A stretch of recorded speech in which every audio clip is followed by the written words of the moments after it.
হাই সকলোকে মানচেছ লাইফলৈ স্বাগতম জনাইছোঁ। আজি আকৌ এটা নতুন ভিডিঅ' লৈ আহিছোঁ। নতুন ব্লগ মানে আপোনালোকক অকণমান আজি বেলেগ দেখাম বুলি ভাবিছোঁ। সদায় ভাত বনোৱা খোৱা ছোৱালীক স্কুললৈ অনা নিয়া দেখাই থাকোঁ। আজি অকণমান ৰুমটো ক্লিন কৰিবলৈ আছিলে, গতিকে ভাবিলোঁ আজি তাৰে এটা ভিডিঅ' ৰাখোঁ আপোনালোকৰ আগত। মইনো কেনেকৈ ৰুমটো আজি ক্লিনিং কৰিলোঁ তাকে দেখাম। বৰ বেছি একো নহয়, অকণমানকৈ দেখাবলৈ চেষ্টা কৰিম। যদি চাই ভাল লাগে লাইক এটা কৰিব। সৰু সুৰা কামবোৰ কৰি যাওঁ ঘৰত, যিবোৰ সদায় কৰা দেখুওৱা নহয়। আজি ভাবিলোঁ অকণমানকৈ কৰিম আৰু আপোনালোকক তাৰো অকণমান ভিডিঅ' দেখাম। ঘৰটো ৰুমটো বহুত মানে লেতেৰা হৈ গৈছিলে ভিতৰটো।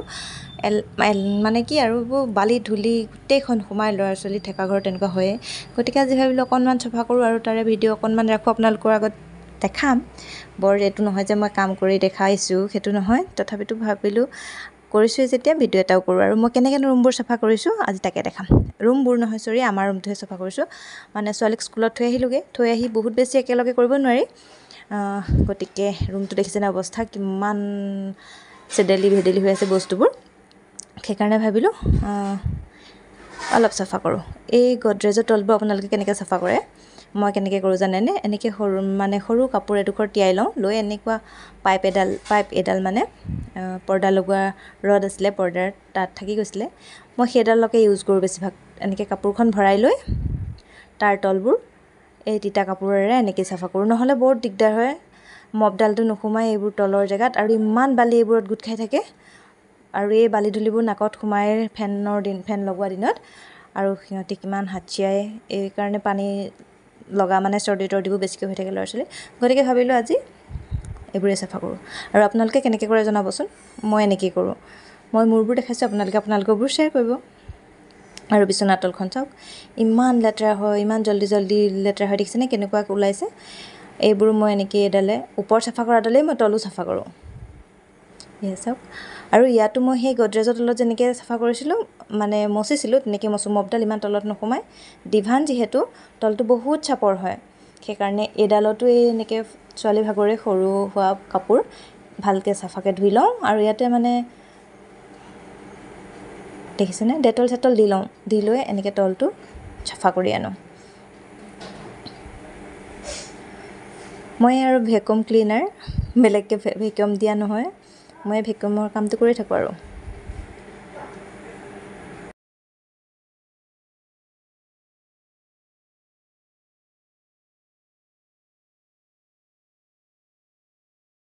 আৰু বিচনাখন ৱালৰ ছাইডত আমাৰ বহুত মানে ছাইডলৈ দি থোৱা হৈ আছে, মাজত বিচনাখন নাই। ছাইডতে যিহেতু সেই ছাইডটো বহুত বেছি লেতেৰা হৈ দেখিছেনে। এই ছাইডটো চাফা কৰিবলৈ বৰ কষ্ট হয়, মপ নোসোমায়। যিহেতু বিচনাৰ তলত যেনেকৈ নোসোমায়, এই ছাইডটোতো মপ নোসোমায়। ইমান অকণমান ঠেক জেগা, এইকাৰণে কৰি থ'ব লগা হৈছে। ছোৱালী নহ'লে ছাইডলৈ গৈ শুওঁতে কেতিয়াবা সেইফালেদি ফাঁকত সোমাই গুচি গৈছিলে, সেইকাৰণে বিচনাখন এতিয়া ছাইডলৈ কৰি দিয়া হ'ল। আৰু এইফালে দেখিছেনে এনেকৈ, আৰু তাই বহিও থাকে এই ছাইডবোৰত, সেইকাৰণেহে কৰিবলগীয়া হৈছে। মানে ৱালৰ ছাইডত চপাই দিবলগীয়া হৈছে, আৰু চপাই দিয়াৰ কাৰণে অসুবিধা হৈছে। এইফালে ঝাৰু যেন তেনে দিব পাৰি, কিন্তু মপ দিব নোৱাৰি। মপ দিয়া ব্যৱস্থাটো নাই যিহেতু, সেইকাৰণে মানে ইয়াতে মই লাইজল মিলাই লৈছোঁ, আৰু অলপ ডেটলো মিলাই লৈছোঁ। ডেটলটো মিলাই ল'লে বীজাণুখিনি অলপ নাশ কৰিব পাৰে, আৰু লাইজলটো দিবই লাগিব। আৰু বাকীবোৰ মচিবলৈ ইমান দিগদাৰ নাই। মপডালৰ ড্ৰেছিংখনো মই এনেকৈ আঁতৰাই লওঁ, মপডাল দিব বাকীবোৰত পৰাই যায়, সেইকাৰণে একো দিগদাৰ নহয়। খালি বিচনাৰ তল, গডৰেজৰ তল, আৰু এই বিচনাৰ ছাইডৰ গডৰেজটোৰ ছাইডডোখৰ, এইবোৰ চাফা কৰোঁতে বৰ প্ৰব্লেম হয়। আপোনালোকে কেনেকৈ চাফা কৰে জনাবচোন মোক। মোৰো জানিব মন যায়, কিজানি মোতকৈও সহজ উপায় আপোনালোকৰ ওচৰত আছে। প্লিজ কমেণ্ট এটা কৰি জনাব কেনেকৈ কৰে আপোনালোকে। মই মোৰখিনি দেখাই গৈছোঁ।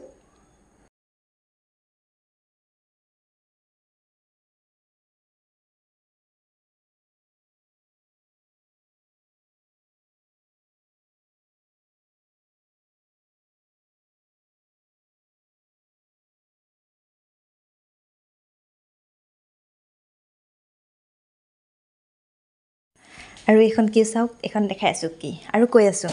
এইখন হৈছে আমাৰ ছোৱালীৰ ছেকেণ্ড বাৰ্থডেত, জুলাই 25 তাৰিখে আমাৰ ছোৱালীৰ বাৰ্থডে পৰে। এইখন তাই ছেকেণ্ড বাৰ্থডেত বনোৱা হৈছিলে, দেখিছেনে কিমান ধুনীয়াকৈ বনাইছিলোঁ। এইখন আমি ইমান মৰমত ধুনীয়াকৈ ৰাখি থৈছোঁ। এইখন যিহেতু আঁৰি থ'ব নোৱাৰি, ফ্ৰেমটো ডাঙৰ হয়। এইখন বনাই দিছিলে ওচৰৰে খুৰাক এজনে, যি নেকি বাৰ্থডে ডেক'ৰেশ্যনটো কৰিছিলে তেওঁৱে বনাই দিছিলে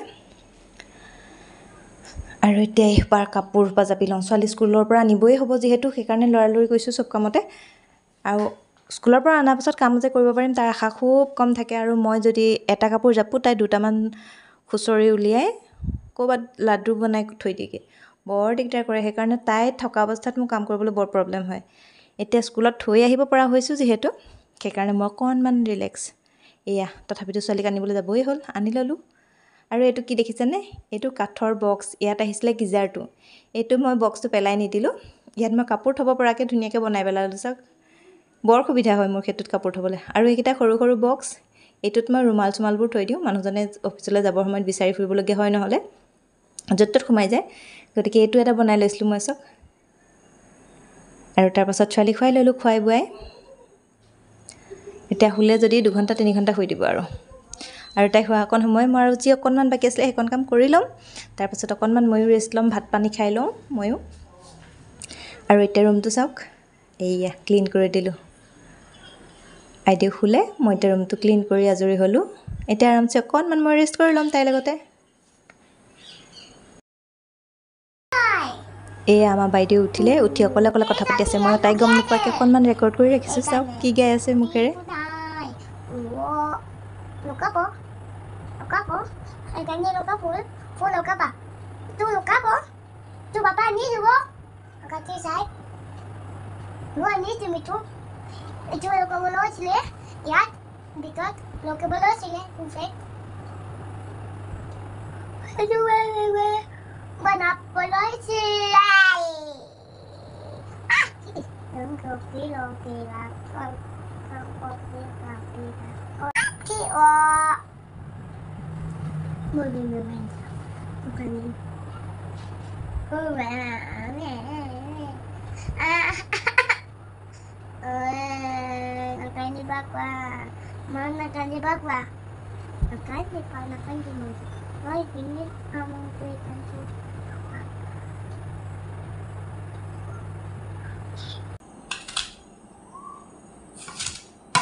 ছোৱালীৰ কি হয় শুই উঠি আবেলি সদায় বেলেগ বস্তু খাবলৈ বিচাৰে আনকালে চিপছ নহ'লে মৰ্টন নহ'লে মেগী বেছি বিচাৰিছিলে সেইকাৰণে এতিয়া অকণমান অভ্যাসটো চেঞ্জ কৰিবলৈ বিচাৰিছোঁ আজিকালি হৈছিলে ফ্ৰুইটছৰ দিন আহিলে যিহেতু আম আঙুৰ এইবোৰেই বেছিকৈ দিয়া হয় আগতে উপায় নথকাত সেইবোৰেই দিছিলোঁ ফ্ৰুইটছ আগতেও আছিলে হ'লেও ঠাণ্ডা দিনকেইটাত আঙুৰ চাঙুৰবোৰ খুৱাবলৈ অলপ ভয় লাগে আৰু এতিয়া লাহেকৈ আঙুৰ আপেল ৱাটাৰমেলন এইবোৰ দিবলৈ ষ্টাৰ্ট কৰিছোঁ আৰু লাহেকৈ আৰু তাই খায়ো ভাল পায় যিহেতু তাই খাই ভাল পায় সেইকাৰণে এইবোৰক অলপ সুবিধাই কৰিছে বাৰু চিপছৰ কথা পাহৰিছে মেগী কথা পাহৰিছে এতিয়া অকণমান ভাল পাইছোঁ সেইকাৰণে মনতে